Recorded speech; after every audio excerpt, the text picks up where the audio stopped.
दोस्तों, आज की कहानी में आपका स्वागत है। लेकिन कहानी शुरू करने से पहले कमेंट करके हमें ज़रूर बताएं कि आप हमारे वीडियोस कहाँ से देख रहे हैं।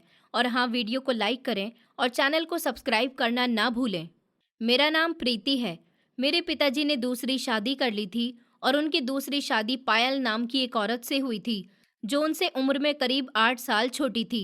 जिस दिन से वो शादी करके हमारे घर पर आई थी, उस दिन से जैसे मेरे घर की पूरी जिंदगी ही बदल गई थी। मेरी माँ को गुजरे अभी सिर्फ 1 साल ही हुआ था और मैं उस वक्त 12th क्लास में पढ़ती थी। माँ के जाने के बाद मैं पहले ही अंदर से बहुत अकेली हो गई थी, क्योंकि माँ मेरे लिए सिर्फ मेरी माँ नहीं थी, बल्कि मेरी सबसे अच्छी दोस्त भी थी। मैं अपनी छोटी से छोटी बात उनसे बताती थी। स्कूल में क्या हुआ, किससे मेरी दोस्ती हुई, किस बात पर मुझे गुस्सा आया, किस चीज़ को लेकर मैं परेशान हूँ, सब कुछ उनसे कह देती थी। लेकिन उनके जाने के बाद मेरे पास ऐसा कोई नहीं बचा था जिससे मैं अपने मन की बात खुलकर कह सकूं। पिताजी ज़रूर मेरा बहुत ध्यान रखते थे, लेकिन उनका ज़्यादातर वक्त अपने बिजनेस में ही निकल जाता था और मैं भी उन्हें अपने काम की वजह से परेशान नहीं करना चाहती थी। माँ के रहते हमारे घर में कुछ नौकर भी काम करते थे, जिससे घर का सारा काम आराम से हो जाता था। माँ खुद भी घर संभालती थी, लेकिन नौकरों का काम भी देखती रहती थी, इसलिए मुझे पढ़ाई करने का पूरा समय मिल जाता था। लेकिन माँ के जाने के बाद कुछ महीने तक घर जैसे वैसे ही चलता रहा। फिर पिताजी ने पायल से शादी करने का फैसला किया। शुरू में मुझे लगा कि शायद पायल घर में आएगी तो मुझे माँ की कमी तो पूरी नहीं कर पाएगी, लेकिन कम से कम घर में कोई ऐसा इंसान होगा जिससे मैं बात कर सकूंगी। मैं जानती थी कि कोई भी मेरी माँ की जगह नहीं ले सकता, लेकिन फिर भी मेरे मन में एक उम्मीद थी कि शायद वो मुझे समझेंगी और मेरे साथ अच्छे से रहेंगी। लेकिन जिस दिन वो शादी करके घर में आई, उसी दिन से मुझे धीरे धीरे समझ आने लगा कि मेरी सोच बिल्कुल गलत थी। शादी के बाद पहले कुछ दिन तो उसने मेरे सामने बहुत प्यार से बात की। वो पिताजी के सामने मुझे बेटी कहकर बुलाती थी और ऐसे दिखाती थी जैसे वो मुझे अपनी छोटी बहन या बेटी की तरह मानती हो। लेकिन जैसे ही पिताजी घर से बाहर जाते, उसका पूरा व्यवहार बदल जाता था। एक दिन पिताजी सुबह जल्दी कंपनी चले गए थे और मैं अपने कमरे में बैठकर अपनी किताब खोलकर पढ़ने की कोशिश कर रही थी, क्योंकि मेरी 12वीं की पढ़ाई चल रही थी और मेरे बोर्ड्स के एग्जाम्स भी पास आ रहे थे। तभी पायल मेरे कमरे में आई और उसने बिना कुछ पूछे कहा कि प्रीति, नीचे चलो। मैंने किताब से नज़र उठाकर उसकी तरफ देखा और कहा कि क्यों, मैंने अभी पढ़ना शुरू किया है। तो उसने कहा कि पढ़ाई बाद में करना, पहले नीचे का काम खत्म करो। मैंने कहा, लेकिन मुझे आज काफ़ी कुछ पढ़ना है, कल मेरा टेस्ट है। इतना सुनते ही उसने गुस्से में कहा कि तुम्हारा हर वक्त पढ़ाई पढ़ाई क्या लगा रहता है, घर का काम कौन करेगा। मैंने उससे कहा कि पहले तो घर में नौकर काम करते थे, तो उसने तुरंत जवाब दिया कि अब नौकर नहीं है और इसका मतलब तुम समझती क्यों नहीं हो। मैंने चुपचाप किताब बंद कर दी और नीचे चली गई।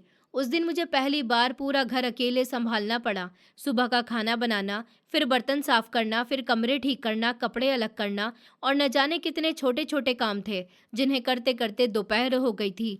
मैं बार बार घड़ी देख रही थी, क्योंकि मुझे अपनी पढ़ाई की चिंता हो रही थी, लेकिन पायल को जैसे मेरी पढ़ाई से कोई मतलब ही नहीं था। जब मैंने काम खत्म करके उससे कहा कि अब मैं पढ़ने जाऊं, तो उसने कहा कि पहले मेरे कपड़े प्रेस कर दो। मैंने वो भी कर दिए। फिर उसने कहा कि रसोई में जाकर देखो शाम के खाने की तैयारी हुई या नहीं। मैं चुप रही और जो वो कहती गई करती गई, क्योंकि मुझे डर लगता था कि अगर मैंने ज़्यादा जवाब दिया तो वो पिताजी के सामने मेरी शिकायत कर देगी। शाम को जब पिताजी घर लौटे, तो पायल का चेहरा बिल्कुल बदल चुका था। वो ऐसे मेरा हाल पूछ रही थी जैसे सुबह से उसने मेरा बहुत ध्यान रखा हो। उसने पिताजी से कहा कि आज प्रीति ने बहुत काम किया है, लेकिन पढ़ाई भी कर रही थी। मैंने उसे देखा तो मुझे समझ ही नहीं आया कि कुछ घंटे पहले यही औरत मुझे किस तरह डांट रही थी। पिताजी ने मेरी तरफ देखकर पूछा कि बेटा, सब ठीक है। मैंने बस हाँ कह दिया, क्योंकि मैं उनके सामने पायल की शिकायत करने की हिम्मत नहीं कर पाई थी। पिताजी ने मेरे सर पर हाथ रखा और कहा कि अपनी पढ़ाई पर ध्यान देना, तुम्हारे एग्जाम बहुत ज़रूरी हैं। उनकी बात सुनकर मेरी आंखों में आंसू आ गए, क्योंकि मुझे पता था कि अगर वो सच जानते तो शायद मुझे इतना काम कभी नहीं करने देते। लेकिन मैं कुछ कह नहीं पाई। अगले दिन फिर वही हुआ और उसके अगले दिन भी धीरे धीरे मेरे लिए रोज़ की बात बन गई। पायल सुबह मुझे जल्दी उठा देती और कहती कि घर का काम पड़ा है, तुम कब उठोगी। तो मैं नींद से उठकर बिना कुछ बोले नीचे चली जाती। कई बार मैं रात को देर तक पढ़ती थी, इसलिए सुबह उठने में मुझे बहुत परेशानी होती थी, लेकिन उसे इससे कोई मतलब नहीं था। अगर मैं थोड़ी देर से उठती तो वो कमरे के बाहर खड़े होकर जोर से आवाज लगाती, प्रीति उठो, घर कोई होटल नहीं है और तुम बस अपने कमरे में पड़ी रहो। और जब मैं बाहर आती तो वो मुझे ऐसे देखती जैसे मैंने कोई बहुत बड़ी गलती कर दी हो। मुझे सबसे ज़्यादा तकलीफ इस बात की होती थी कि मेरे पास सब कुछ होते हुए भी मैं अपने ही घर में किसी नौकर से भी बदतर जिंदगी जी रही थी। पैसों की हमारे घर में कोई कमी नहीं थी। पिताजी शहर के एक बड़े और जाने माने पैकेजिंग और प्रिंटिंग बिजनेस के मालिक थे।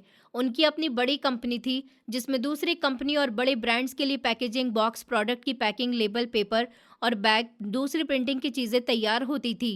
कंपनी में एक बड़ा ऑफिस था और उससे अलग एक बड़ी प्रोडक्शन यूनिट थी जहां designer, machine operator, accountant, sales team और बहुत सारे कर्मचारी काम करते थे। पिताजी खुद कंपनी के सारे बड़े फैसले लेते थे। उन्हें नए प्रोजेक्ट्स और बड़े ऑर्डर्स के लिए क्लाइंट से मीटिंग करनी पड़ती थी। डिज़ाइन और पैकेजिंग के सैंपल फाइनल करने होते थे।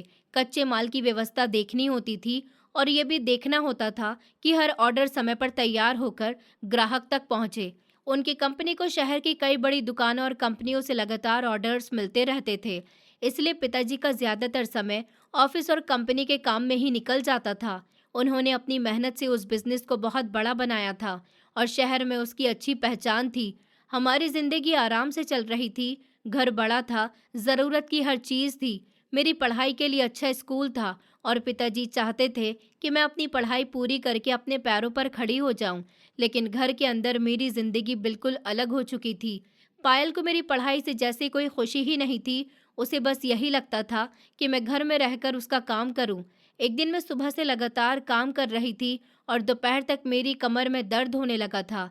मैंने हिम्मत करके उससे कहा कि मैं थोड़ी देर अपने कमरे में जाकर पढ़ लूं, तो उसने मुझे घूर कर देखा और बोली, पढ़ाई के नाम पर तुम्हें बस बहाना चाहिए। मैंने कहा, ऐसा नहीं है, सच में मेरे एग्जाम्स आने वाले हैं। तो उसने कहा, मुझे तुम्हारे एग्जाम से कोई मतलब नहीं है, घर का काम पहले होगा। उसकी बात सुनकर मैं चुप हो गई, लेकिन उस दिन मेरे अंदर पहली बार गुस्सा आया था। मैंने सोचा कि आखिर मेरी क्या गलती है। माँ नहीं रही तो क्या मैं अपनी पढ़ाई भी छोड़ दूँ? क्या मैं हमेशा इसी घर का काम करती रहूँगी? मैंने अपने कमरे में जाकर किताब खोली, लेकिन मेरा मन बिल्कुल नहीं लग रहा था। आंखों के सामने बार-बार माँ का चेहरा आ रहा था। मुझे याद था जब मैं 10वीं में थी और एक दिन मेरा रिजल्ट आया था, तो माँ ने मुझे गले लगाकर कहा था कि बेटा, तुम जितना पढ़ना चाहो पढ़ो। मैं तुम्हें कभी घर के काम में नहीं लगाऊंगी। पहले अपनी पढ़ाई पूरी करना। उस दिन मुझे माँ की वो बात याद करके बहुत रोना आया। मैंने तकिए में मुंह छिपा लिया ताकि मेरी आवाज़ बाहर न जाए, क्योंकि अब मुझे डर था कि अगर पायल ने मुझे रोते हुए देख लिया तो वो भी मुझे ताना देगी और कहेगी कि तुम्हारी माँ को गए हुए 1 साल हो गया, फिर भी नाटक खत्म नहीं हुआ। कई बार वो मुझे गालियाँ भी देती थी और कहती थी कि मैं उसके ऊपर अब बोझ हूँ। एक दिन तो उसने साफ कह दिया कि तुम्हारी वजह से मुझे घर में चैन नहीं मिलता। अगर तुम नहीं होती तो मैं अपनी ज़िंदगी आराम से जीती। मैंने उसकी तरफ देखा लेकिन कुछ बोल नहीं पाई, क्योंकि मेरे पास कहने के लिए बहुत कुछ था मगर हिम्मत नहीं थी। मैं सोचती थी कि आखिर मैं अपने पिताजी को कैसे बताऊं कि जिस औरत को वो मेरी देखभाल करने के लिए घर में लाए हैं, वही मेरे साथ ऐसा व्यवहार कर रही है। पिताजी मेरे साथ हमेशा बहुत अच्छे रहे थे। वो मेरी हर ज़रूरत का ध्यान रखते थे, मेरी बात सुनते थे और मुझे कभी किसी चीज़ की कमी महसूस नहीं होने देते थे। इसलिए मेरे मन में कई बार आता था कि मैं सब कुछ उन्हें बता दूं, लेकिन फिर मुझे डर लगने लगता था कि अगर उन्होंने मेरी बात पर यकीन नहीं किया तो मैं क्या करूंगी, क्योंकि पायल पिताजी के सामने इतनी अच्छी बनती थी कि कोई भी उसकी बात पर भरोसा कर सकता था। वो उनके लिए चाय बनाती, उनके ऑफिस से लौटने पर उनसे प्यार से पूछती कि आज दिन कैसा रहा, और मेरे बारे में भी उनके सामने हमेशा अच्छी बातें करती। एक शाम पिताजी कंपनी से लौटे तो उन्होंने मुझे अपने कमरे में बुलाया और पूछा कि बेटा, पढ़ाई कैसी चल रही है? मैंने कहा, ठीक चल रही है। उन्होंने पूछा कि किसी चीज़ की ज़रूरत हो तो बताना। मैंने कहा, नहीं पापा, सब है। फिर उन्होंने हंसकर कहा कि इस बार अच्छे नंबर आने चाहिए। मैंने भी मुस्कुराने की कोशिश की, लेकिन मेरे चेहरे पर शायद उदासी साफ दिखाई दे रही थी। उन्होंने पूछा, क्या हुआ? तुम परेशान लग रही हो। उस पल मुझे लगा कि बस अब सब कुछ बता दूं। मैं पिताजी को बता दूं कि पायल मेरे साथ क्या करती है। मैं बता दूं कि वो मुझसे पूरा दिन काम करवाती है। वो मुझे पढ़ने नहीं देती, कि जब आप घर पर नहीं होते तो मुझे गालियां देती है और कहती है कि मैं उसके लिए बोझ हूँ। मैं लगभग बोल ही पड़ी थी कि पापा, मुझे आपसे कुछ कहना है, लेकिन तभी पायल कमरे में आ गई और उसने मुस्कुराते हुए कहा, प्रीति, पापा को क्या बताने वाली थी? मैं अचानक से चुप हो गई। उसने पिताजी के सामने हंसकर कहा, जरूर कोई नई डिमांड होगी इसकी। आजकल पढ़ाई के नाम पर न जाने क्या क्या चाहिए होता है। पिताजी ने हंसते हुए कहा, अगर इसे किसी चीज की जरूरत है तो दिला दो। पायल ने भी कहा कि हाँ हाँ क्यों नहीं, मैं अपनी बेटी के लिए सब करूंगी। और ये सुनकर मेरे अंदर कुछ टूट सा गया, क्योंकि मैं जानती थी कि उसके मुंह से बेटी शब्द सिर्फ पिताजी के सामने निकलता था। उनके जाते ही वही बेटी उसके लिए बोझ बन जाती थी। उस रात मैं अपने कमरे में अकेली बैठी रही और बहुत देर तक यही सोचती रही कि मुझे क्या करना चाहिए। क्या मैं पिताजी को सब बता दूं या फिर चुपचाप सब सहती रहूं? मेरे एग्जाम्स करीब थे और मुझे अपनी पढ़ाई की भी चिंता थी, लेकिन घर का माहौल ऐसा हो गया था कि मैं किताब खोलकर बैठती तो मेरा भी ध्यान नहीं लगता था। मुझे लगने लगा था कि अगर मैंने अभी कुछ नहीं किया तो शायद मेरी पढ़ाई भी छूट जाएगी और मैं हमेशा इसी तरह पायल के डर में जीती रहूंगी। लेकिन दूसरी तरफ मेरे मन में पिताजी का डर था। मुझे डर था कि कहीं पायल रोकर उनके सामने मेरी सारी बात को झूठा ना बता दे और पिताजी उसी की बात पर भरोसा कर लें। आखिर वो उनकी पत्नी थी और मैं उनकी बेटी थी। लेकिन पिछले कुछ महीनों में पायल ने इतनी चालाकी से मेरे और पिताजी के बीच ऐसी दूरी बना दी थी कि मैं खुद अपने पिताजी से अपनी बात कहने से डरने लगी थी। उस रात मैंने माँ की पुरानी तस्वीर अपने पास रखी और बहुत देर तक उसे देखती रही। मैंने धीरे से कहा, माँ, मुझे समझ ही नहीं आ रहा कि मैं क्या करूं। काश आप आज मेरे पास होती तो मैं आपसे सब कुछ बता देती। और शायद माँ की तस्वीर को देखते देखते मुझे थोड़ी हिम्मत भी आई। मैंने मन ही मन फैसला किया कि अब मैं हमेशा चुप नहीं रहूंगी, मुझे कोई ना कोई रास्ता ज़रूर निकालना होगा। लेकिन उस वक्त मुझे ये नहीं पता था कि मेरी ज़िंदगी में आने वाले कुछ दिन मेरी पूरी ज़िंदगी बदलने वाले थे, क्योंकि मुझे बिल्कुल भी अंदाज़ा नहीं था कि पायल के पास मेरे लिए सिर्फ घर का काम करवाने की ही योजना नहीं थी, बल्कि वो मेरे पिताजी के घर और उनकी दौलत को लेकर भी कुछ ऐसा ही सोच रही थी, जिसका सच सामने आने के बाद मेरे पैरों के नीचे से ज़मीन खिसक जाने वाली थी। और ऐसे ही धीरे धीरे करके दिन गुजरने लगे। मेरा 12th भी कंप्लीट हो गया था और अब मैंने ग्रेजुएशन करने के लिए कॉलेज में एडमिशन ले लिया था। मुझे लगा था कि शायद कॉलेज शुरू होने के बाद मेरी ज़िंदगी थोड़ी आसान हो जाएगी, क्योंकि दिन का कुछ वक्त तो मैं घर से बाहर रहूंगी और मुझे पायल की बातों से थोड़ी राहत मिलेगी। लेकिन ऐसा कुछ नहीं हुआ। सुबह कॉलेज जाने से पहले भी मुझे घर का काम करना पड़ता था और कॉलेज से वापस आने के बाद भी वो मेरे लिए कोई ना कोई काम निकाल कर रखती थी। कई बार मैं इतनी थक जाती थी कि कॉलेज से घर आते ही मन करता था कि सीधे अपने कमरे में जाकर थोड़ी देर आराम करूं। लेकिन जैसे ही मैं घर में कदम रखती, पायल की आवाज़ सुनाई देती, प्रीति, आ गई हो तो पहले ये काम कर दो, फिर अपने कमरे में जाना। और मैं बिना कुछ बोले उसका काम करने लगती थी। अब मुझे उसकी आदत सी हो गई थी, लेकिन इसका मतलब ये नहीं था कि मुझे उसकी बातें बुरी नहीं लगती थी, बल्कि सच कहूँ तो हर दिन मेरे अंदर उसके लिए गुस्सा बढ़ता जा रहा था। बस मैं उसे दिखाती नहीं थी, क्योंकि मुझे पता था कि अगर मैंने उसके सामने ज़्यादा बोलने की कोशिश की तो वो कुछ भी कर सकती थी। कई बार वो गुस्से में मेरे ऊपर हाथ भी उठा चुकी थी, इसलिए मैंने उससे बहस करना छोड़ दिया था। मैं बस उसकी बातें सुनती और जितना हो सके चुपचाप अपना काम करती रहती थी। लेकिन इस दौरान मैंने घर में एक और अजीब चीज़ नोटिस करनी शुरू कर दी थी। पायल अब पहले से ज़्यादा फ़ोन पर रहने लगी थी। पहले भी उसके पास फ़ोन रहता था, लेकिन अब वो दिन में कई कई बार किसी न किसी से बात करती। और जैसे ही मैं उसके आसपास जाती तो वो तुरंत अपनी आवाज़ धीमी कर देती या फ़ोन काट देती। मुझे समझ नहीं आता था कि वो किससे बात करती है। कई बार मैं किचन में काम कर रही होती और वो मेरे पास वाले कमरे में बैठकर फ़ोन पर बातें कर रही होती, और जब मैं वहाँ से गुजरती तो वो अचानक से चुप हो जाती। फिर कुछ देर के बाद बाहर आकर ऐसे व्यवहार करती जैसे कुछ हुआ ही नहीं हो। मुझे कई बार मन करता था कि उससे पूछूं कि आखिर वो किससे इतनी बातें करती रहती है, लेकिन मैं हिम्मत नहीं कर पाती थी, क्योंकि मुझे पता था कि अगर मैंने उससे ज़्यादा सवाल जवाब किए तो वो मेरे ऊपर गुस्सा कर सकती है और पिताजी के सामने फिर से मेरी शिकायत कर सकती है। इसीलिए मैंने इस बार भी चुप रहना ही ठीक समझा। लेकिन मेरे मन में उसके फ़ोन को लेकर शक ज़रूर पैदा हो गया था। एक दिन दोपहर का वक्त था, पिताजी अपनी कंपनी गए हुए थे और मैं किचन में खड़ी होकर खाना बनाने की तैयारी कर रही थी। पायल अपने कमरे में थी और किसी से फ़ोन पर बात कर रही थी। पहले तो उसकी आवाज़ बहुत धीमी थी, इसलिए मुझे कुछ समझ नहीं आया। लेकिन फिर अचानक उसकी आवाज़ थोड़ी तेज़ हुई और उसने कहा कि हाँ, तुम बिल्कुल फ़िक्र मत करो। मैंने जैसे ही ये बात सुनी, मेरा ध्यान अपने आप उसकी तरफ चला गया। मैं काम करते हुए उसकी बातें सुनने लगी। फिर उसने कहा, पहले तो मैं लड़की का इंतज़ाम करूँगी और इसके बाद सारी प्रॉपर्टी अपने नाम करवाकर जल्द ही तुम्हारे पास आ जाऊँगी। ये सुनते ही मेरे हाथ रुक गए। मुझे ऐसा लगा जैसे किसी ने मेरे कानों के पास आकर बहुत बड़ा धमाका कर दिया हो। मैं कुछ पल तक वहीं खड़ी रही। मुझे समझ ही नहीं आया कि मैंने अभी क्या सुना था। लड़की का इंतजाम और फिर सारी प्रॉपर्टी अपने नाम करवाकर तुम्हारे पास आ जाऊंगी। आखिर वो किस लड़की की बात कर रही थी और किसके पास जाने की बात कर रही थी? मेरे दिमाग में एक साथ बहुत सारे सवाल आने लगे, लेकिन सबसे बड़ा सवाल मेरे पिताजी को लेकर था। क्या वो पिताजी की प्रॉपर्टी अपने नाम करवाना चाहती थी? और अगर हाँ, तो क्यों? मेरा दिल तेजी से धड़कने लगा। मुझे अचानक वो सारी बातें याद आने लगी, जब पायल मेरे साथ बुरा व्यवहार करती थी, जब वो मुझे बोझ कहती थी, जब वो मुझे पढ़ाई से रोकती थी और हर वक्त मुझसे काम करवाती थी। उस समय मुझे लगता था कि शायद वो बस मुझे पसंद नहीं करती, लेकिन अब पहली बार मुझे उसकी हरकतों के पीछे कोई बड़ी वजह दिखाई दे रही थी। मैं धीरे से किचन से बाहर निकली और कमरे के पास जाकर देखने की कोशिश की, लेकिन तब तक उसने शायद फ़ोन रख दिया था। मैं वापस किचन में आ गई और अपना काम करने लगी, लेकिन अब मेरा ध्यान काम में बिल्कुल नहीं था। मेरे दिमाग में बस वही एक बात घूम रही थी कि आखिर वो किस लड़की की बात कर रही थी और किसके पास जाने वाली थी। मेरे पिताजी और पायल के रिश्ते को देखकर मुझे हमेशा लगता था कि दोनों खुश हैं। पिताजी उसके साथ बहुत अच्छे से रहते थे और वो भी पिताजी के सामने बहुत प्यार से पेश आती थी।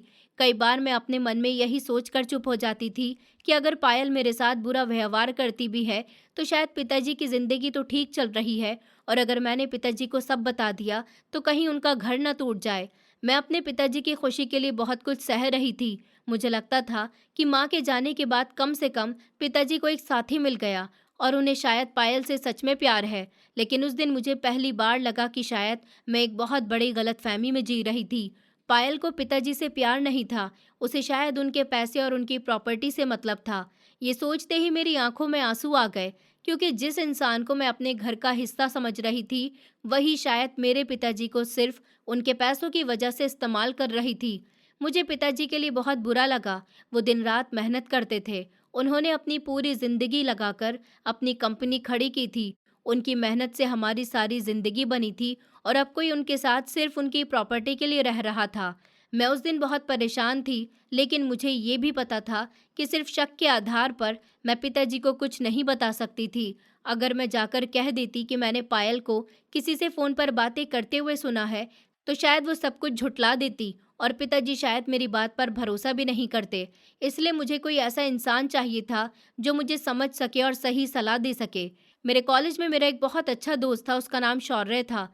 वो मेरे क्लास का ही था और उसके पिताजी मेरे पिताजी की कंपनी में मैनेजर थे, इसलिए हमारे एक दूसरे के घर आना जाना भी था। शौर्य को मेरी ज़िंदगी के बारे में काफ़ी कुछ पता था। वो जानता था कि मेरी माँ नहीं रही, और ये भी जानता था कि पायल मेरे साथ ज़्यादा अच्छा व्यवहार नहीं करती।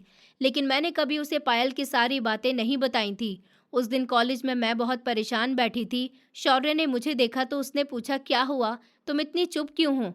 मैंने पहले तो कहा कि कुछ नहीं, लेकिन वो मुझे काफ़ी समय से जानता था, इसलिए उसने फिर पूछा कि सच बताओ, क्या हुआ, तुम ठीक नहीं लग रही हो।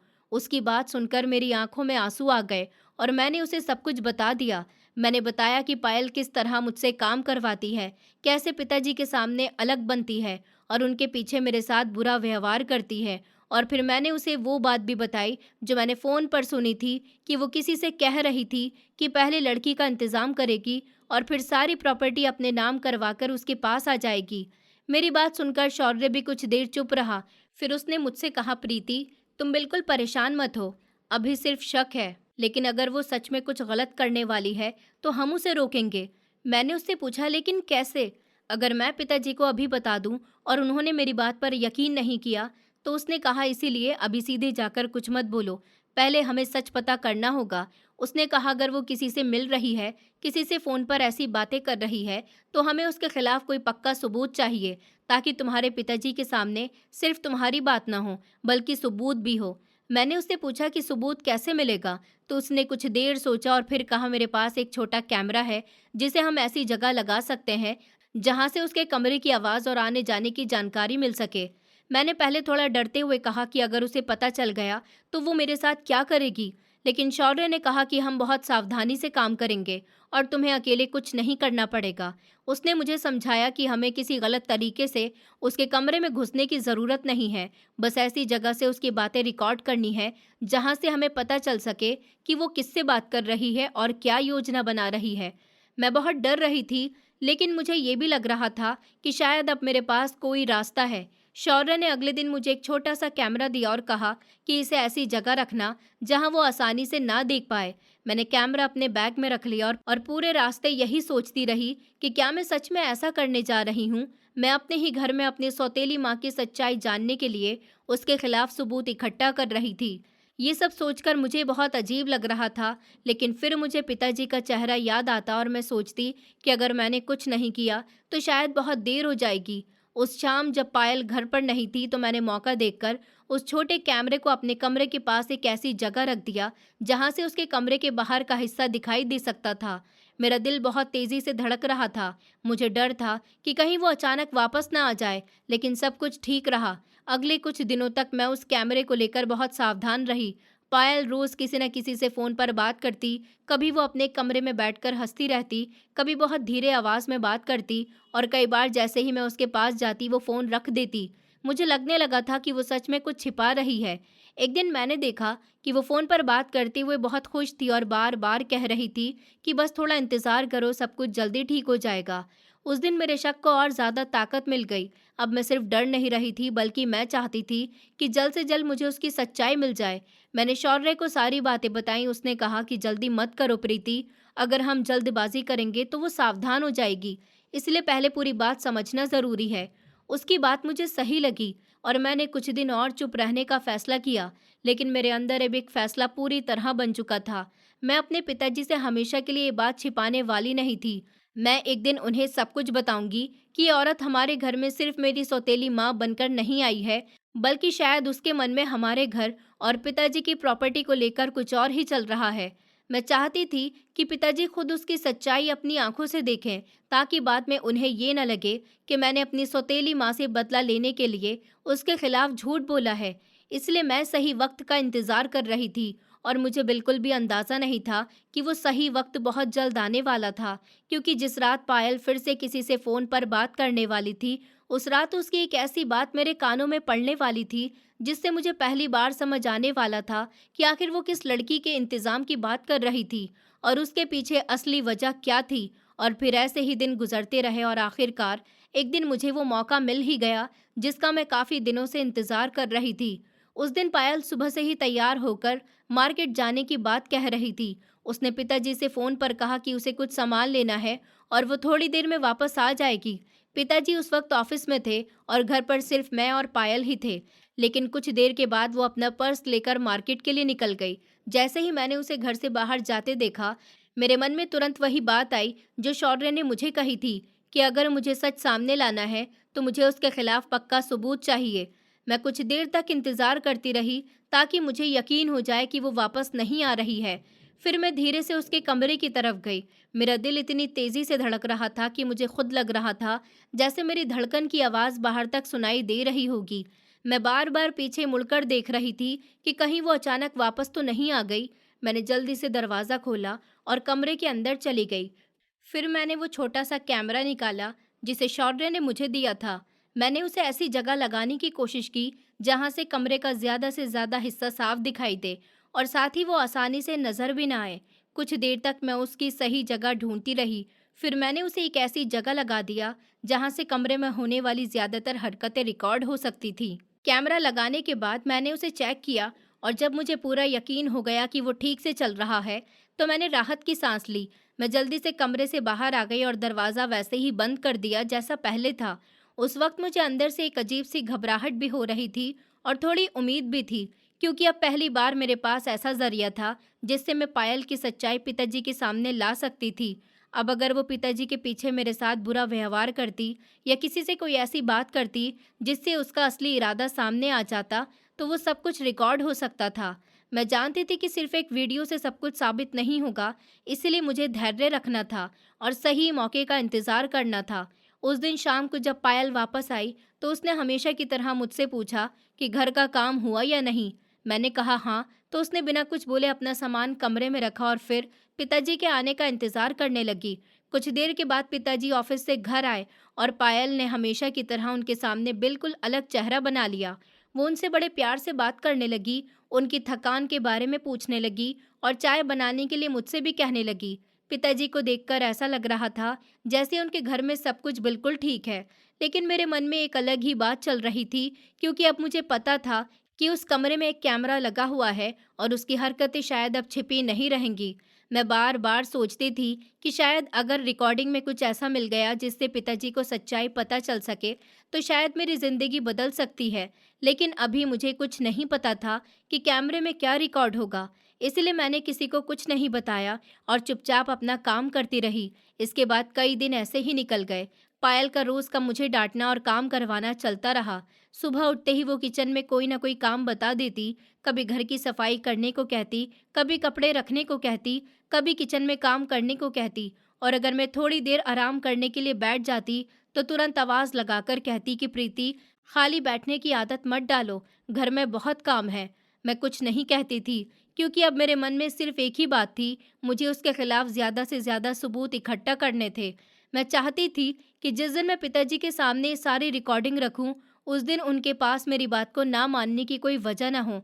मुझे सिर्फ ये नहीं दिखाना था कि पायल मुझे डांटती है, बल्कि मुझे ये भी साबित करना था कि वो पिताजी के सामने जैसा व्यवहार करती है, असल में वो वैसी बिल्कुल नहीं है और शायद उनके पीछे उसका कोई दूसरा ही चेहरा है। एक दिन दोपहर के वक्त मैं उसके कमरे की सफाई कर रही थी। पायल थोड़ी देर पहले ही बाहर गई थी और मैं जल्दी जल्दी काम कर रही थी, क्योंकि मुझे कॉलेज का कुछ काम भी करना था। उसके कमरे में एक बहुत बड़ा महंगा फ्लावर पॉट रखा था, जो देखने में काफ़ी सुंदर था और मुझे पता था कि पायल उसे लेकर बहुत ज़्यादा सावधान रहती है। मैं सफाई करते हुए उसके आसपास की जगह साफ कर रही थी, तभी अचानक मेरे हाथ से वो फ्लावर पॉट थोड़ा सा हिला और इससे पहले कि मैं उसे पकड़ पाती, वो सीधे ज़मीन पर गिर गया और ज़ोर की आवाज़ के साथ टूट गया। मैं कुछ पल तक बिल्कुल चुप खड़ी रह गई। मेरे हाथ पैर ठंडे पड़ गए। मुझे पता था कि अब पायल मुझे नहीं छोड़ेगी।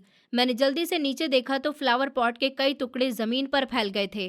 तभी बाहर से उसके कदमों की आवाज आई और कुछ ही सेकंड के बाद वो कमरे में आ गई। उसने जैसे ही जमीन पर टूटे हुए टुकड़े देखे, उसकी नजर तुरंत मेरी तरफ गई और उसने गुस्से में आकर मेरे मुंह पर एक जोरदार थप्पड़ मार दिया। मैं एक पल के लिए बिल्कुल सुन्न हो गई। उसने चिल्लाकर कहा, तुमने मेरा इतना महंगा फ्लावर पॉट तोड़ दिया, तुम्हारी हिम्मत भी कैसे हुई? अब इसके पैसे कौन देगा? मैं डर गई थी, लेकिन उस दिन पता नहीं मेरे अंदर कहाँ से थोड़ी सी हिम्मत आ गई। मैंने धीरे से कहा, मैंने जानबूझकर नहीं तोड़ा, मेरे हाथ से गलती से गिर गया और वैसे भी ये घर मेरे पिताजी का है, यहाँ की हर चीज़ उन्हीं के पैसों से आती है। मैंने इतना कहा ही था कि उसका गुस्सा और बढ़ गया। उसने मेरी तरफ देखते हुए कहा, तुम्हारी इतनी हिम्मत कि तुम मुझसे जुबान लड़ा रही हो? मैंने पीछे हटने की कोशिश की, लेकिन उसने मेरा हाथ पकड़ लिया और इतनी जोर से मरोड़ा कि मेरी आंखों से आंसू निकल आए। उसने कहा, चुपचाप अपना काम करो, वरना तुम मुझे जानती हो ना कि मैं क्या कर सकती हूँ। मैं डर गई और तुरंत चुप हो गई। मैंने अपना हाथ छुड़ाने की कोशिश की, लेकिन उसने कुछ देर बाद मेरा हाथ छोड़ दिया।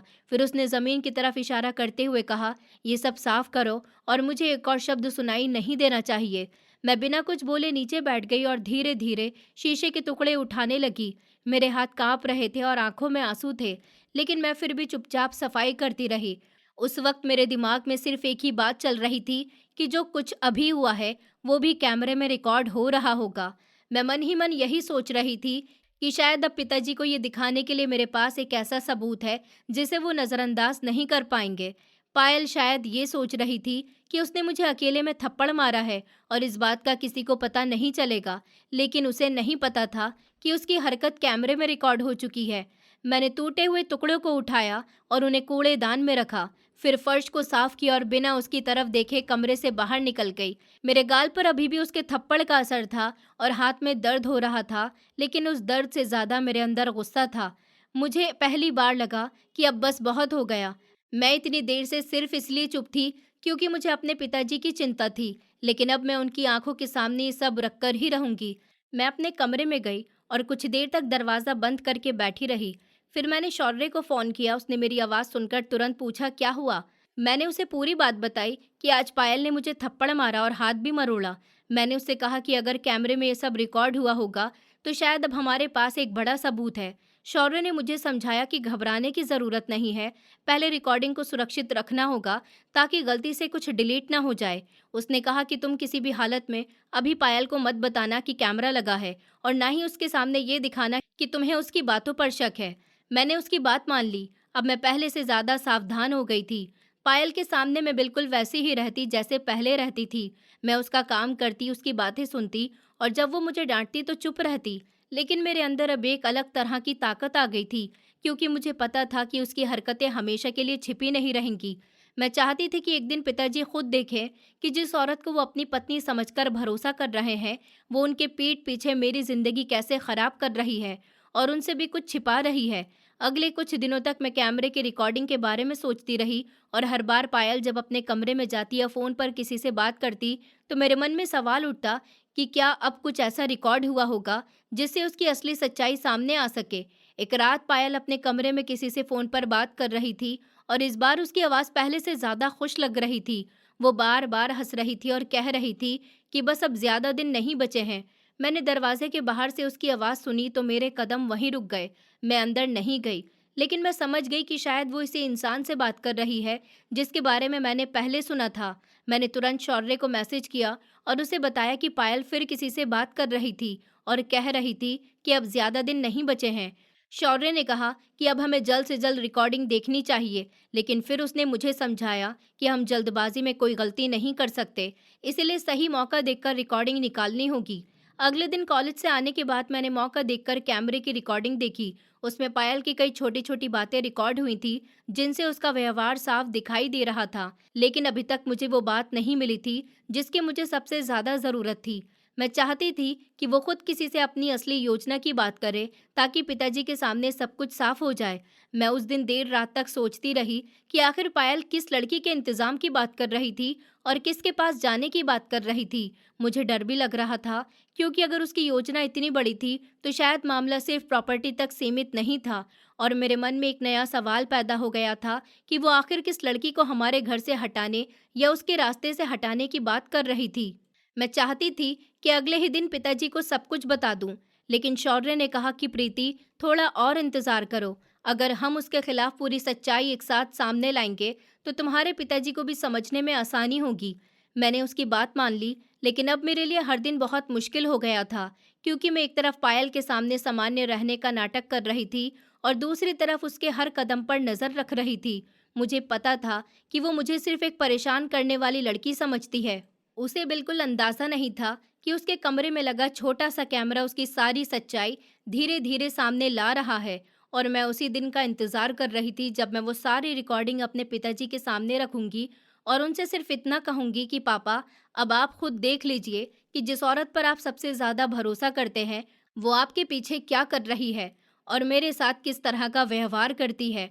और फिर मौका मिलते ही मैंने उसके कमरे में दोबारा कैमरा लगा दिया ताकि उसके खिलाफ और सबूत मिल सकें। अब मुझे पूरा यकीन हो चुका था कि पायल मुझसे कुछ बहुत बड़ा छिपा रही है और जब तक उसकी पूरी सच्चाई मेरे पिताजी के सामने नहीं आती, तब तक मैं चैन से नहीं बैठ सकती थी। एक दिन की बात है, पिताजी को बिजनेस मीटिंग के लिए दूसरे शहर जाना था। सुबह का वक्त था और वो जाने की तैयारी कर रहे थे। उनका बैग तैयार था, कुछ ज़रूरी कागज़ उन्होंने अपने साथ रखे थे और ड्राइवर भी बाहर गाड़ी लेकर खड़ा था। मैं उनके पास गई और उनसे कहा, पिताजी, आप जल्दी आना, मुझे आपकी बहुत याद आएगी। पिताजी ने मेरी तरफ देखा और प्यार से मुस्कुराए।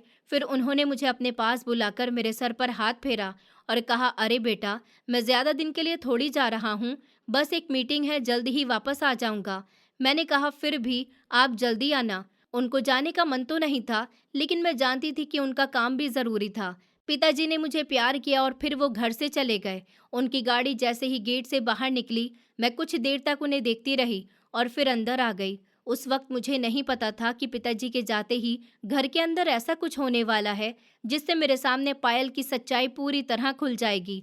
पिताजी के जाते ही पायल कुछ देर तक दरवाजे के पास खड़ी रही और जैसे ही उसे यकीन हो गया कि पिताजी की गाड़ी काफी दूर निकल गई है, वो वापस आकर सोफे पर बैठ गई। उसके चेहरे पर अचानक एक ऐसी मुस्कान आ गई जिसे देखकर मैं खुद हैरान रह गई।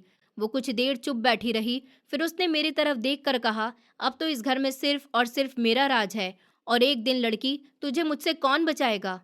उसकी बात सुनकर मैं एक पल के लिए डर गई, लेकिन मैंने उसे कोई जवाब नहीं दिया। वो कुछ देर बाद रोने का नाटक करने लगी और ऐसा दिखाने लगी जैसे उसे कोई बहुत दुख हो रहा हो। लेकिन अब मैं उसके इस तरह के व्यवहार को समझने लगी थी।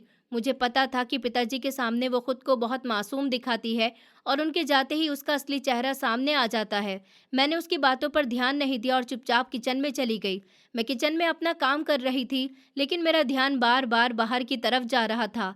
कुछ देर के बाद पायल फिर से सोफे पर आकर बैठ गई और किसी से फोन पर बात करने लगी। इस बार उसकी आवाज काफी धीमी थी, लेकिन घर में शांति होने की वजह से उसकी बातें मुझे साफ सुनाई दे रही थी। उसने कहा, हाँ, आज तो वो घर पर भी नहीं है। फिर कुछ सेकंड चुप रहने के बाद उसने कहा कि हाँ, बिजनेस मीटिंग के लिए शहर से बाहर गया है, एक दिन के लिए। अब तुम घर पर आ सकते हो। उसकी ये बात सुनते ही मेरा दिल तेजी से धड़कने लगा। मुझे समझ आ गया कि वो किसी को हमारे घर बुला रही है, लेकिन वो कौन था और इतनी रात में हमारे घर क्यों आने वाला था? ये बात मेरे लिए सबसे बड़ा सवाल थी। मुझे पहले भी उसकी फ़ोन पर हुई कई बातें याद थीं जिसमें वो किसी से कह रही थी कि पहले लड़की का इंतज़ाम करेगी और फिर सारी प्रॉपर्टी अपने नाम करवाकर उसके पास आ जाएगी। अब मुझे लग रहा था कि शायद ये उसी इंसान से जुड़ी हुई बात है। मैंने तुरंत अपना फ़ोन निकाला और शौर्य को मैसेज किया। मैंने उसे सारी बात बताई कि पिताजी शहर से बाहर हैं और पायल ने किसी को फ़ोन करके कहा है कि अब तुम घर पर आ सकते हो। शौर्य ने तुरंत जवाब दिया कि प्रीति, ये अच्छा मौका है, लेकिन तुम बिल्कुल टेंशन मत लेना। अगर कोई भी बात हो तो मुझे तुरंत मैसेज करना, मैं आ जाऊंगा। मैंने उससे कहा कि ठीक है, लेकिन मेरे मन में डर लगातार बढ़ता जा रहा था। मुझे पता था कि अगर पायल किसी आदमी को घर बुला रही है और पिताजी घर पर नहीं है, तो ज़रूर कोई बड़ी वजह होगी। मैंने उस दिन अपने काम जल्दी खत्म किए और रात होने का इंतजार करने लगी। समय जैसे जैसे आगे बढ़ रहा था, मेरी बेचैनी भी बढ़ती जा रही थी। शाम हुई, फिर रात होने लगी। पायल बार बार अपने फोन को देख रही थी। कभी खिड़की से बाहर देखती, कभी दरवाजे की तरफ जाती और फिर वापस सोफे पर आकर बैठ जाती। मैं अपने कमरे में बैठी सब कुछ देख रही थी। मैंने शौर्य को फिर से मैसेज किया कि अभी तक कोई नहीं आया है। उसने कहा, बस शांत रहो और अपने कमरे से ही सब देखना। अगर तुम्हें कोई खतरा लगे तो तुरंत मुझे बताना। मैंने अपना फोन पास रखा और रात होने का इंतजार करती रही। कुछ देर के बाद बाहर गेट के पास एक गाड़ी आकर रुकी। मेरी नज़र तुरंत खिड़की की तरफ गई। एक आदमी गाड़ी से बाहर निकला। उसने चेहरे पर मास्क लगाया हुआ था और सर पर कैप थी, इसलिए उसका चेहरा साफ दिखाई नहीं दे रहा था।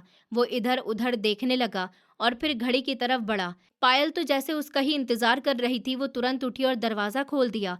उस आदमी ने अंदर कदम रखा और पायल ने बिना किसी झिझक के उसे अपने साथ अंदर बुला लिया।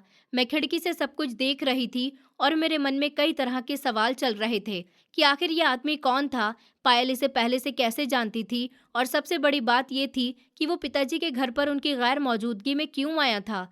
वो आदमी अभी भी मास्क और कैप लगाए हुए था, इसलिए मैं उसका चेहरा पहचान नहीं पा रही थी। पायल ने उसे अपने कमरे की तरफ चलने का इशारा किया और दोनों अंदर चले गए। मैं अपने कमरे में ही रही, क्योंकि मैं उनके सामने जाकर कुछ पूछने की हिम्मत नहीं कर सकती थी। मुझे डर था कि अगर पायल ने मुझे देख लिया तो वो समझ जाएगी कि मुझे उसके ऊपर शक है और शायद वो सबूत मिटाने की कोशिश करे। इसलिए मैं वहीं बैठी रही और कमरे के बाहर की आवाज़ों पर ध्यान देती रही। कुछ देर के बाद पायल और उस आदमी की धीमी आवाज़ें सुनाई देने लगीं। वो दोनों काफ़ी देर तक बातें करते रहे। कभी पायल की आवाज़ तेज़ होती तो कभी उस आदमी की आवाज़ सुनाई देती, लेकिन उनकी सारी बातें साफ नहीं आ रही थी। मैं बेचैनी से इंतजार करती रही कि कब वो आदमी बाहर आएगा और कब मुझे पता चलेगा कि आखिर मामला क्या है। कुछ घंटे बाद आखिरकार कमरे का दरवाज़ा खुला और वही आदमी बाहर आया। उसके चेहरे पर अब भी मास्क था और सर पर कैप थी। पायल उसके साथ बाहर तक आई। दोनों ने कुछ देर धीरे आवाज़ में बात की। फिर वो आदमी घर से बाहर निकल गया और अपनी गाड़ी लेकर वहां से चला गया। मैं काफ़ी देर तक खिड़की के पास खड़ी उस आदमी को देखती रही, जब तक वो मेरी नज़रों से पूरी तरह से गायब नहीं हो गया। मेरे दिमाग में हज़ारों सवाल घूम रहे थे, लेकिन तभी अचानक मेरे दिमाग में वो पुरानी बात आई जो मैंने पायल को फ़ोन पर कहते सुनी थी कि पहले लड़की का इंतज़ाम करूंगी और फिर सारी प्रॉपर्टी अपने नाम करवाकर तुम्हारे पास आ जाऊंगी। और उसी पल मुझे सब कुछ जोड़ने की कोशिश करते हुए एक बात समझ आने लगी। मुझे लगने लगा कि यही वो आदमी है जिससे पायल लगातार फ़ोन पर बात करती है और शायद यही वो आदमी है जिसके पास पिताजी की सारी प्रॉपर्टी पहुंचने वाली है। मैं उस वक्त पूरी तरह यकीन तो नहीं कर सकती थी, लेकिन मेरे पास अब इतना सबूत ज़रूर था कि पायल के इरादे सामान्य नहीं थे। मैं तुरंत अपने कमरे में गई और शौर्य को फ़ोन किया। उसने फ़ोन उठाते ही पूछा, क्या हुआ? मैंने उसे पूरी बात बताई। मैंने कहा, शौर्य, मुझे लगता है यही वो आदमी है जिसके बारे में पायल बात करती रहती है, और मुझे अब समझ आ रहा है कि सारी प्रॉपर्टी आखिर किसके पास जाने वाली है। शौर्य ने कहा, प्रीति, अभी सिर्फ अंदाजा मत लगाओ, हमें रिकॉर्डिंग देखनी होगी। अगर उस आदमी की पायल से हुई बातचीत कैमरे में रिकॉर्ड हुई है तो शायद हमें पूरी सच्चाई मिल सकती है। मैंने कहा, ठीक है, लेकिन मेरे मन में अब एक और डर था। अगर पायल को पता चल गया कि मैं उसके कमरे में कैमरा लगा चुकी हूँ तो वो सब कुछ खत्म कर देगी। शौर्य ने कहा, इसीलिए बहुत सावधानी से काम करना और अभी उसके सामने कुछ भी मत कहना। मैंने उसकी बात मान ली। उस रात मैं अपने कमरे में बैठी रही और सोचती रही कि आखिर पायल इतनी बड़ी चाल कैसे चल सकती है। वो पिताजी की पत्नी बनकर हमारे घर में आई थी, लेकिन अब मुझे लग रहा था कि शायद उसका असली मकसद इस घर में रिश्ता बनाना नहीं, बल्कि इस घर की सारी संपत्ति अपने नाम करवाना था। और उसके पीछे कोई ऐसा आदमी था जिसके लिए वो ये सब कुछ कर रही थी। मेरे लिए सबसे बड़ी पहेली अभी भी वही थी कि वो लड़की कौन थी जिसका इंतजाम करने की बात पायल कर रही थी। आखिर वो किसे रास्ते से हटाना चाहती थी, और क्यों मेरे मन में अचानक एक डर पैदा हुआ कि कहीं वो लड़की मैं तो नहीं थी। मुझे याद आया कि पायल कई बार गुस्से में कह चुकी थी कि अगर तुम नहीं होती तो मैं अपनी जिंदगी आराम से जीती, और उस दिन सोफे पर उसने भी कहा था कि अब इस घर में सिर्फ और सिर्फ मेरा राज है, और एक दिन लड़की तुझे मुझसे कौन बचाएगा। उसकी वो बात अब मुझे मजाक नहीं लग रही थी। मुझे डर लगने लगा था कि कहीं वो सच में मेरे साथ कुछ करने की तैयारी तो नहीं कर रही। लेकिन अब मैं चुप नहीं रह सकती थी, क्योंकि मेरे पास कैमरे की रिकॉर्डिंग थी और मेरे पास शौर्य का साथ भी था। मैंने उसी रात तय कर लिया कि जैसे ही पिताजी वापस आएंगे मैं उन्हें सब कुछ बताऊंगी, लेकिन उससे पहले मैं रिकॉर्डिंग देखूंगी, और अगर उसमें पायल और उस आदमी की कोई ऐसी बात मिल गई जिससे साफ हो जाए कि वो पिताजी की प्रॉपर्टी के पीछे है, तो मैं एक पल भी देर नहीं करूंगी। मैं अपने पिताजी को उस इंसान से बचाऊंगी जिसने उनकी जिंदगी में आकर उनके भरोसे का फायदा उठाया था। अब मुझे सिर्फ सही वक्त का इंतजार था, और मुझे बिल्कुल अंदाजा नहीं था कि कैमरे में रिकॉर्ड हुई अगली बातचीत मेरे शक को पूरी तरह सच साबित करने वाली थी। क्योंकि उस रिकॉर्डिंग में पायल और उस आदमी ने जो बात की थी, उसमें पहली बार उस लड़की का नाम साफ सुनाई देने वाला था, और वो नाम सुनते ही मेरे होश उड़ जाने वाले थे, और बस पिताजी के आने का इंतजार था। जैसे तैसे करके वो रात गुजर गई और सुबह हो चुकी थी। मैं सुबह जल्दी उठ गई थी। मेरे मन में रात भर से वही बातें चल रही थी, इसीलिए ठीक से नींद भी नहीं आई थी। लेकिन अब मुझे किसी भी हालत में वो कैमरा अपने पास लाना था, क्योंकि उसमें शायद मेरी जिंदगी का सबसे बड़ा सच रिकॉर्ड हो चुका था। मैंने जल्दी से नाश्ता बनाया और पायल के लिए टेबल पर रख दिया। वो भी उठ चुकी थी और फ्रेश होकर नीचे आ गई थी। वो आराम से टेबल पर बैठकर नाश्ता करने लगी, और मैं हमेशा की तरह घर के बाकी काम करने लगी। मैं बाहर से बिल्कुल सामान्य दिख रही थी, लेकिन अंदर से मेरे हाथ पैर कांप रहे थे, क्योंकि मुझे पता था कि कुछ ही देर में मेरे हाथ वो सबूत आने वाला है जिसका मैं इतने दिनों से इंतजार कर रही थी। मैंने देखा कि पायल नाश्ता करने में पूरी तरह व्यस्त है, तो मैं सफाई करने के बहाने उसके कमरे की तरफ चली गई। मैं दरवाजे के पास पहुंची और एक बार पीछे मुड़कर देखा कि कहीं वो मेरी तरफ तो नहीं देख रही। फिर धीरे से कमरे के अंदर गई और उस जगह की तरफ देखा जहां मैंने कैमरा लगाया था। मैं बहुत सावधानी से उसके पास गई, और जैसे ही मुझे मौका मिला मैंने कैमरा वहां से निकाल लिया। मैंने उसे जल्दी से अपने दुपट्टे के पल्लू में बांध लिया, ताकि अगर पायल अचानक कमरे में आ जाए तो उसे कुछ पता न चले। फिर मैंने हाथ में झाड़ू उठाई और ऐसे सफाई करने लगी जैसे मैं सच में कमरे की सफाई करने ही आई हूँ। कुछ देर के बाद मैंने कमरे की सफाई पूरी की और बाहर आ गई। मेरा दिल अभी भी बहुत तेजी से धड़क रहा था, लेकिन किसी तरह मैंने खुद को संभाला। फिर मैंने बाकी घर का काम किया और उसके बाद अपने कमरे में जाकर कॉलेज के लिए तैयार होने लगी। मैंने बैग लिया और नीचे आकर पायल से कहा कि मैं कॉलेज जा रही हूँ। उसने मेरी तरफ देखा और बस इतना कहा कि ठीक है, और जाते जाते सब्जी लेते आना। मैंने बिना कुछ बोले हाँ कहा और घर से निकल गई। लेकिन आज मेरे कदम सामान्य दिनों से ज्यादा तेज थे, क्योंकि मुझे लग रहा था कि शायद आज मेरी जिंदगी की सबसे बड़ी सच्चाई मेरे सामने आने वाली है। कॉलेज पहुंचते ही मैंने सबसे पहले शौर्य को फोन किया और कहा कि मेरे पास वो कैमरा है। उसने तुरंत मुझे मिलने के लिए बुलाया। हम कॉलेज के एक शांत से हिस्से में गए जहां ज्यादा लोग नहीं थे। फिर उसने अपना लैपटॉप निकाला और हमने कैमरे की रिकॉर्डिंग चलानी शुरू की। शुरुआत में कुछ खास नहीं था। पायल अपने कमरे में इधर उधर घूम रही थी, कभी फोन देख रही थी, कभी किसी से बात कर रही थी। फिर शाम की रिकॉर्डिंग आई और उसके बाद वही आदमी दिखाई दिया जो पिछली रात हमारे घर आया था। हमने वीडियो आगे बढ़ाया तो उसमें पायल उसके साथ बैठी हुई दिखाई दे रही थी। हम दोनों बहुत ध्यान से स्क्रीन देखने लगे क्योंकि हमें उम्मीद थी कि शायद इस बार उसका चेहरा भी साफ दिखाई दे जाएगा, लेकिन उसने अब भी मास्क और कैप लगा रखी थी। फिर दोनों की आवाज़ रिकॉर्डिंग में साफ आने लगी। पायल उससे कह रही थी कि अब ज़्यादा देर नहीं करनी चाहिए और वो आदमी उसे समझा रहा था कि पहले लड़की का रास्ता साफ करना होगा। मैं एक पल के लिए बिल्कुल चुप हो गई क्योंकि हमें समझ आने लगा था कि वो लड़की कौन थी। फिर उस आदमी ने जिस लड़की के बारे में बात की उसका नाम लिया और वो नाम सुनते ही मेरे पैरों के नीचे से ज़मीन खिसक गई क्योंकि वो नाम मेरा था। मैं स्क्रीन को देखती रह गई और मेरे मुंह से एक शब्द भी नहीं निकला। शौर्य ने भी मेरी तरफ देखा और उसकी आंखें खुली की खुली रह गईं। हम दोनों को यकीन नहीं हो रहा था कि पायल और वो आदमी मेरे बारे में इतनी बड़ी बात कर रहे थे। रिकॉर्डिंग में उनकी बातें धीरे धीरे साफ होती गईं और हमें पता चला कि उनका इरादा सिर्फ मुझे घर से दूर करने का नहीं था, बल्कि वो मुझे रास्ते से हटाने की योजना बना रहे थे। उनका मानना था कि जब तक मैं इस घर में हूँ, तब तक पिताजी की पूरी प्रॉपर्टी पर उनका कब्जा करना आसान नहीं होगा। इसलिए पहले मुझे खत्म करने की बात हो रही थी और उसके बाद पिताजी को भी अपने रास्ते से हटाने की योजना थी। फिर पिताजी की सारी प्रॉपर्टी और कंपनी के कागज अपने नाम करवाकर वो दोनों वहां से भाग जाने की बातें कर रहे थे। ये सुनते ही मेरी सांस जैसे रुक गई। मुझे समझ ही नहीं आ रहा था कि मैं किस बात पर रोऊं और किस बात पर गुस्सा करूं। जिस औरत को मैं अपने पिता की पत्नी और सौतेली माँ समझती थी, वो मेरे खिलाफ इतनी बड़ी साजिश कर रही थी। और सबसे बड़ा झटका अभी बाकी था, क्योंकि जैसे ही उस आदमी ने अपना मास्क थोड़ा नीचे किया और कमरे की तरफ मुड़ा, शौर्य ने स्क्रीन को देखते ही लैपटॉप रोक दिया। उसके चेहरे का रंग उड़ गया। वो कुछ सेकंड तक स्क्रीन को देखता रहा, फिर उसने कांपती आवाज में कहा, ये मेरे पापा हैं। मैं भी कुछ बोल नहीं पाई। मुझे लगा जैसे मेरे आसपास की सारी आवाज़ें बंद हो गई हों। जिस आदमी को मैं सिर्फ पिताजी का मैनेजर समझती थी और जिसे मैंने बचपन से अपने पिताजी के साथ काम करते देखा था, वही आदमी पायल के साथ मिलकर मेरे पिताजी के खिलाफ साजिश कर रहा था। और वो मेरा अपना दोस्त शौर्य का पिता था। शौर्य की आंखों से आंसू निकलने लगे। उसने कहा, प्रीति, मुझे यकीन नहीं हो रहा। मेरे पापा ऐसा कैसे कर सकते हैं? वो हमेशा मुझे समझाते थे कि ईमानदारी से काम करना चाहिए और आज वही मेरे सामने ये सब कर रहे हैं। मुझे उसके लिए बहुत बुरा लग रहा था क्योंकि वो भी इस सच्चाई का हिस्सा था। मैंने उसका हाथ पकड़ा और कहा, शौर्य, तुम परेशान मत हो। इसमें तुम्हारी कोई गलती नहीं है। तुम्हें तो कुछ पता भी नहीं था। तुमने मेरी मदद की है और अगर तुमने उस दिन मेरा साथ नहीं दिया होता तो शायद हमें ये सच्चाई कभी पता ही नहीं चलती।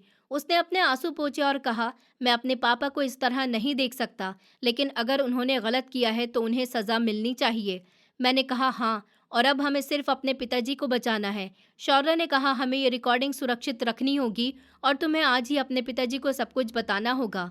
मैंने उसकी बात मान ली। हम दोनों ने रिकॉर्डिंग की कॉपी सुरक्षित रखी और फिर मैं कॉलेज में बाकी समय यही सोचती रही कि रात को पिताजी के सामने मैं ये सब कैसे कहूँगी। शाम होते ही मैं घर वापस आ गई। जब मैं घर पहुंची तो मैंने देखा कि पिताजी वापस आ चुके थे। उन्हें देखकर मेरी आंखों में अचानक आंसू आ गए, लेकिन मैंने खुद को संभाल लिया।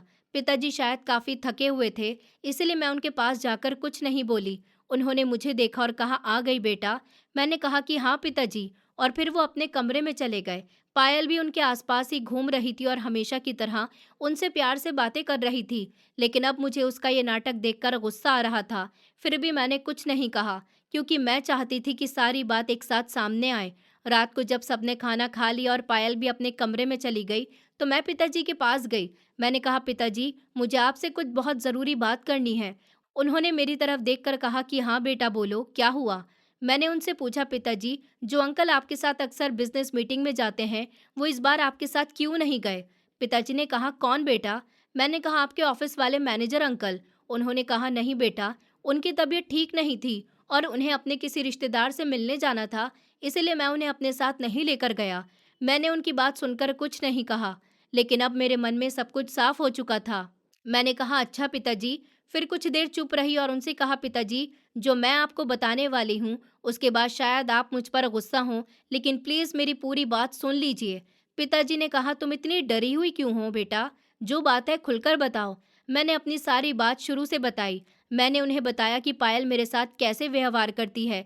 जब वो घर पर नहीं होती तो मुझे कैसे डांटती है, कैसे मुझसे पूरा दिन काम करवाती है और कैसे कई बार मेरे साथ हाथ भी उठा चुकी है। मैंने ये भी बताया कि मैंने उसे कई बार फ़ोन पर किसी से बात करते हुए सुना था और फिर उस दिन मैंने उसके मुंह से प्रॉपर्टी अपने नाम करवाने की बात सुनी थी। पिताजी ये सब सुनकर हैरान होते जा रहे थे, लेकिन शायद उनके लिए अभी भी ये सब मानना मुश्किल था।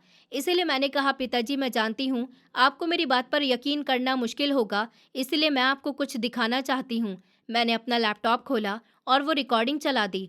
पिताजी स्क्रीन पर नज़र टिकाकर बैठे रहे। जैसे जैसे रिकॉर्डिंग आगे बढ़ी, उनके चेहरे का रंग बदलता गया। उन्होंने पायल की आवाज़ सुनी, फिर उस आदमी की आवाज़ सुनी, और जब उस आदमी का चेहरा रिकॉर्डिंग में थोड़ा साफ हुआ, तो पिताजी अचानक कुर्सी से उठकर खड़े हुए।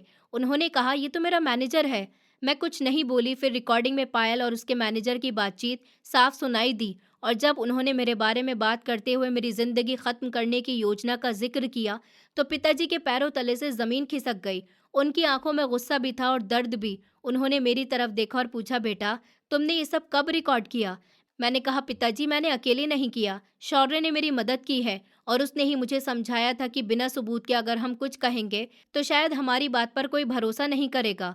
पिताजी ने पूछा, शौर्य कहाँ है? मैंने कहा, वो बाहर है। मैंने उसे बुला लिया। कुछ देर के बाद शौर्य घर आया और पिताजी के सामने बैठ गया। उसकी आंखों में अभी भी आंसू थे।